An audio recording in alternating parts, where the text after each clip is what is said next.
నమస్తే. Welcome to legend TV. ప్రస్తుతం మనతో పాటు ఎక్స్ ఎంపీ నేతకాని వెంకటేష్ గారు ఉన్నారు. మాట్లాడే ప్రయత్నం చేద్దాం. ఇప్పుడే షమీమ్ అఖ్తర్ గారిని కలిసి నివేదిక ఏదైతే వాళ్ళు అనౌన్స్ చేసిర్రో ఇది కొంచెం తప్పులు తడక ఉంది, కొంత కొంత లోపాలు ఉన్నాయంటూ కూడా ఆయనకి ఎక్స్‌ప్లెయిన్ చేసిన పరిస్థితి.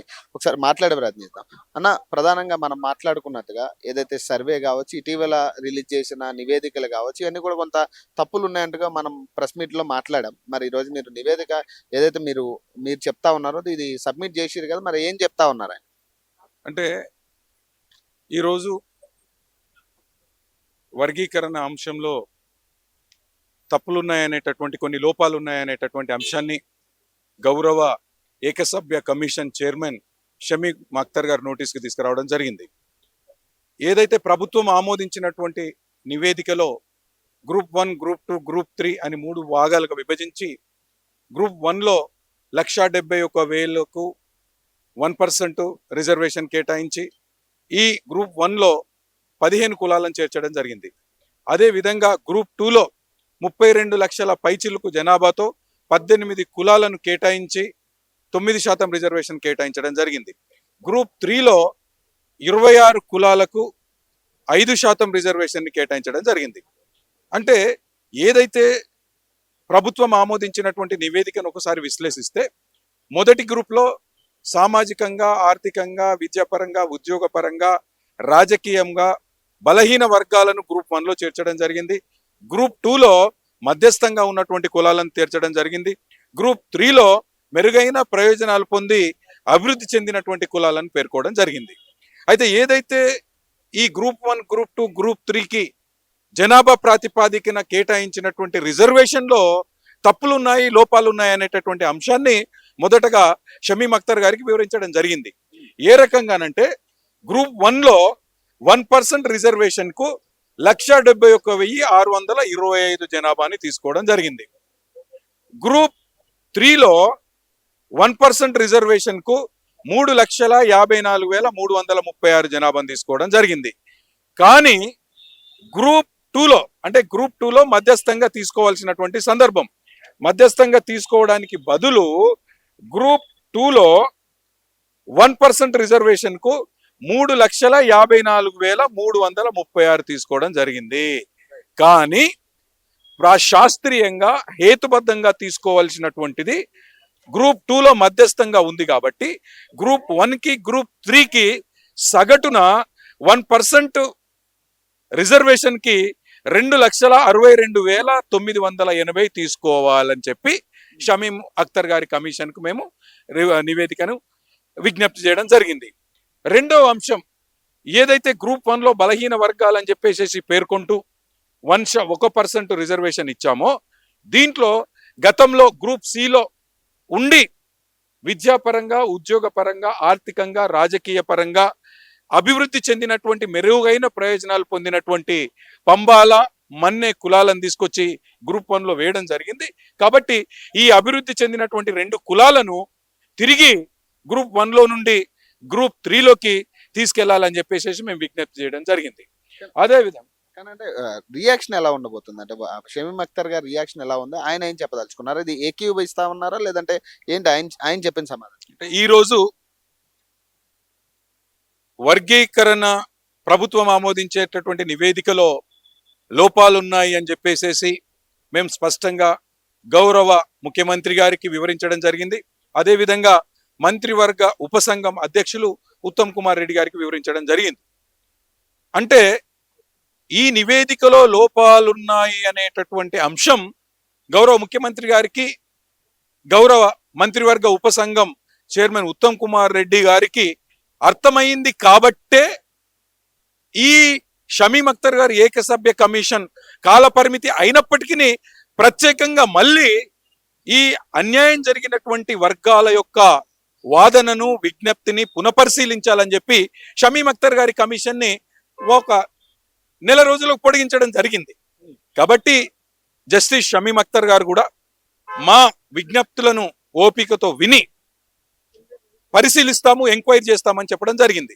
మేమేం కోరుకుంటున్నాము, ఏదైతే ఫీల్డ్లో బలహీన వర్గాలు ఉన్నారో మరొకసారి ఎంపరికల్ డేటా ప్రకారము ప్రత్యక్షంగా వీళ్ళ కమిషన్ యొక్క సభ్యులు కానీ కమిషన్ గారు వెళ్ళి మళ్ళొక్కసారి ఈ జరిగినటువంటి అన్యాయం జరిగినటువంటి కులాలను పిలిపించుకోవడం కానీ వారి ప్రాంతంలోకి వెళ్ళి విచారణ చేసినట్లయితే ఖచ్చితంగా మందకృష్ణ గారి నాయకత్వంలో ఏదైతే మేము లోపాలను లేవనెత్తామో ఆ లోపాలు 100% వాస్తవం అనేటటువంటిది షమీం అఖ్తర్ గారికి అర్థమవుతుంది. సో షమీం అఖ్తర్ గారికి అర్థమైన తర్వాత ఖచ్చితంగా ఈ నివేదికలో మార్పులు చేర్పులు చేసి నివేదిక ఆమోదించినట్లయితే అందరికి సమన్యాయం జరుగుతుంది. అంటే నిజంగా అంటే యాక్సెప్ట్ చేస్తారనుకుంటున్నారా? మళ్ళీ ఇప్పుడు నివేదిక ఏదైతే ఉందో ఇప్పుడు మళ్ళీ దీన్ని రీవెరిఫికేషన్ చేసి మీరు అనుకున్నట్టుగా వచ్చే ఛాన్స్ ఉందనుకుంటున్నారా? ఏదైతే ఇప్పుడు మాదిగలకి 11% కావచ్చు, ఉపకులాల విషయంలో కావచ్చు, చాలా మంది ఇప్పుడు నేతకాని కావచ్చు, కొంతమందికి అన్యాయం జరిగిన అంశంలో కూడా ఇది సెపరేట్ గ్రూప్ ఏర్పడాలి అనేది మీ ఏదైతే డిమాండ్ ఉందో ఈ డిమాండ్ నెరవేర్చే పరిస్థితి కనపడతా ఉందా ప్రభుత్వం? రాజ్యాంగ రచయిత, రాజ్యాంగ రూపకల్పి, father of Indian constitution doctor BR Ambedkar గారు 1944లో షెడ్యూల్డ్ కాస్ట్ కాన్ఫరెన్స్ కాన్పూర్లో జరిగినటువంటి సమావేశంలో స్పష్టంగా చెప్పాడు. ఆయన ప్రసంగాలలో పలు చోట్ల సామాజిక న్యాయం గురించి మాట్లాడాడు. దళితుల్లో 59 కులాల్లో ప్రత్యేకించి ఆంధ్ర తెలంగాణలో ఒకసారి మనం మాట్లాడుకున్నట్లయితే దళితుల్లో కూడా బలమైనటువంటి వర్గాలు ఉన్నాయి, బలహీనమైనటువంటి వర్గాలు ఉన్నాయి. బలహీనమైనటువంటి వర్గాలు బలమైనటువంటి వర్గాలతో విద్యాపరంగా, ఉద్యోగపరంగా, రాజకీయ పరంగా, ఆర్థికంగా పోటీ పడలేని సందర్భం కాబట్టి వారి యొక్క జనాభా నిష్పత్తి ప్రకారం ఏదైతే ఈ అల్పసంఖ్యాక వర్గాలు ఉన్నాయో ఆ వర్గాలకు జనాభా నిష్పత్తి ప్రకారం రిజర్వేషన్ కేటాయించాలని పలు సందర్భాల్లో స్పష్టంగా చెప్పడం జరిగింది.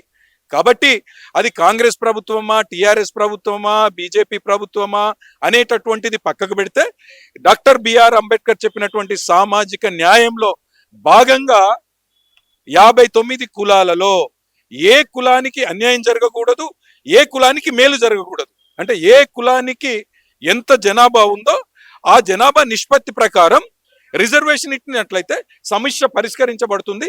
ఈ దిశగా రేవంత్ రెడ్డి గారి ప్రభుత్వం, అదేవిధంగా ఉత్తమ్ కుమార్ రెడ్డి గారి ఉపసంఘం, అదేవిధంగా ఏకసభ్య కమిషన్ షమీం అఖ్తర్ గారు ఈ విధి విధానాలను శాస్త్రీయ పద్ధతిలో హేతుబద్ధంగా మరొకసారి విచారణ జరిపి మార్పులను చేర్పుల ద్వారా ఈ నివేదికను సవరించి అందరికీ వారి జనాభా ప్రాతిపాదికన న్యాయం చేస్తారని చెప్పి ఆశిస్తాం. అంటే ఈ ఎస్సీ వర్గీకరణ అయిపోయింది కదా, అయిపోయిన తర్వాత మళ్ళీ ఇది కావాలని మందకృష్ణ మాదిగ కావచ్చు, నేతకాని వెంకటేష్ కావచ్చు, వీళ్ళందరూ కావాలని ఉపకులాలతో ప్రెస్ మీట్లు పెట్టిస్తా ఉన్నారు అనేది ఒక చర్చ జరుగుతా ఉంది. అందులో ప్రధానంగా మాల కులస్తులు దీన్ని ఎక్కువ నోటీస్ చేస్తా ఉన్నారు. దీన్ని ఎట్లా ఏం చెప్తారు?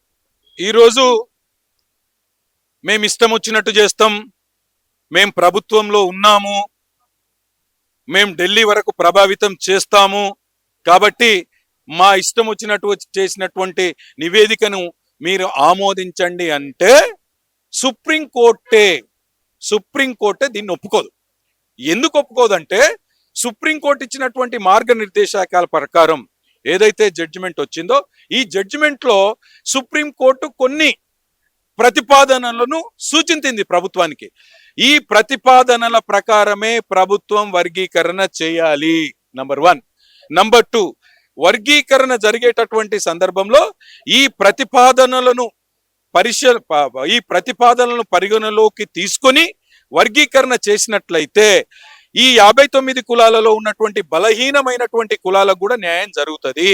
ఒకవేళ సుప్రీంకోర్టు ఆదేశాల ప్రకారము హేతుబద్ధంగా లేకపోయినా, శాస్త్రీయంగా లేకపోయినా, న్యాయబద్ధంగా లేకపోయినా ఈ 59 కులాలలో జనాభా ప్రాతిపాదిక ప్రకారము, బలహీనత వెనుకబాటుతనం ప్రకారము ఈ వర్గీకరణ జరగనట్లయితే మళ్ళీ మమ్మల్ని మా తలుపు తట్టండి అని చెప్పి సుప్రీంకోర్టు ధర్మాసనం చెప్పినటువంటి అంశాలను ఈ సోకాల్డ్ అయిపోయింది మా ఇష్టం ఉన్నట్టు చేస్తామని చెప్పేటటువంటి మాల నాయకులు గమనించాలని చెప్పేసి నేను విజ్ఞప్తి చేస్తాను. నంబర్ 2, ఈరోజు ఈ వర్గీకరణకు సంబంధించినటువంటి నివేదికలో లోపాలున్నాయి కాబట్టే మందకృష్ణ గారి నాయకత్వంలో ఇతర మాల ఉపకులాలని చెప్పుకునేటటువంటి కులాలకు కూడా అన్యాయం జరిగింది కాబట్టే ఈరోజు మందకృష్ణ గారి దగ్గరికి వాళ్ళ నాయకులు వచ్చి మాకు సంఘీభావం ప్రకటించండి అని చెప్పేసి విజ్ఞప్తి చేస్తా ఉన్నారు. కాబట్టి దీంట్లో వెంకటేష్ నేతగా ఎవరి మీద ఎవరు ప్రభావం చేయాల్సినటువంటి అవసరం లేదు. కాబట్టి ఇక్కడ నేత కాని జాతికి అన్యాయం జరిగింది. గత కొన్ని సంవత్సరాలుగా మూడవ అతిపెద్ద జనాభాను కలిగి రాజకీయ అవకాశాలను కోల్పోయి ఆర్థికంగా అభివృద్ధి చెందక సామాజికంగా ఎన్నో అవమానాలకు గురిచేస్తూ ఈ గోదావరి పరివాహక ప్రాంతాల్లో శ్రామికులుగా వ్యవసాయ కూలీలుగా అదే విధంగా ఉమ్మడి ఆదిలాబాద్ జిల్లా మహబూబాబాద్, భూపాల్పల్లి, ములుగు, ఖమ్మం, కొత్తగూడెం జిల్లాలలో ఏజెన్సీ ప్రాంతాలలో భూములపై ఎలాంటి హక్కులు లేకుండా ప్రభుత్వ పథకాలు అందకుండా పేదరికంలో మగ్గుతున్నటువంటి జాతి నేతకాని జాతి. కాబట్టి నా జాతికి అన్యాయం జరిగింది కాబట్టే ఒక అంబేద్కర్ బిడ్డగా, అంబేద్కర్ సిద్ధాంతాలను పాటిస్తున్నటువంటి బిడ్డగా మందకృష్ణన్న గారితో సామాజిక న్యాయంలో భాగంగా మాత్రమే అందరికీ న్యాయం జరగాలి కాబట్టి ప్రశ్నిస్తున్నాం. ఈ నివేదికలో ఉన్నటువంటి లోపాలను సమాజానికి తెలియజెప్పి ఈరోజు ఆ లోపాలను మాత్రమే మార్పులు చేర్పులు చేసి వర్గీకరణని అమలు చేయండి అని అంటున్నాం. దీన్ని వాళ్ళు మాల నాయకులు రాజకీయ కోణంలో చూస్తున్నారు. వాళ్ళ జనాభా ఎంతుందో ఆ జనాభా ప్రకారం వాళ్ళకు రిజర్వేషన్ వస్తుంది. ఒకవేళ షమీం అఖ్తర్ గారి ఇచ్చినటువంటి రిపోర్ట్లో మాల సామాజిక వర్గం వాళ్లకు ఎక్కువ ప్రయోజనం చేకూరేటటువంటి విధంగా సుప్రీంకోర్టు మార్గనిర్దేశకాలకు విరుద్ధంగా కేటాయింపులు జరిగితే ఆ కేటాయింపులను సరిచేయాల్సినటువంటి బాధ్యత ప్రభుత్వానికి, కమిషన్ది.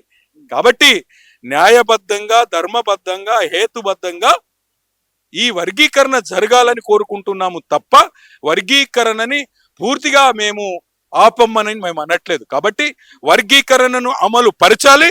ఆ అమలు పరిచేటటువంటి ముందు ఏదైతే కొన్ని ఉపకులాలకు, ఏదైతే మూగజీవాలకు, బలహీనంగా వెనుకబడ్డటువంటి కులాలకు అన్యాయం జరిగిందో వాళ్ళకి న్యాయం జరగాలి. దాంట్లో డోర్ కులస్తులు కూడా ఉన్నారు. డోర్ కులస్తులు వృత్తిపరంగా చర్మకారులు చర్మం వృత్తి చేస్తారు, డప్పు కొడతారు, కాబట్టి చెప్పులు కుడతారు. వీళ్ళంతా సామాజికంగా మాదిగ ఉపకులంలో రావాలి. కానీ వీళ్ళని తీసుకెళ్ళి ఎక్కడేశారు?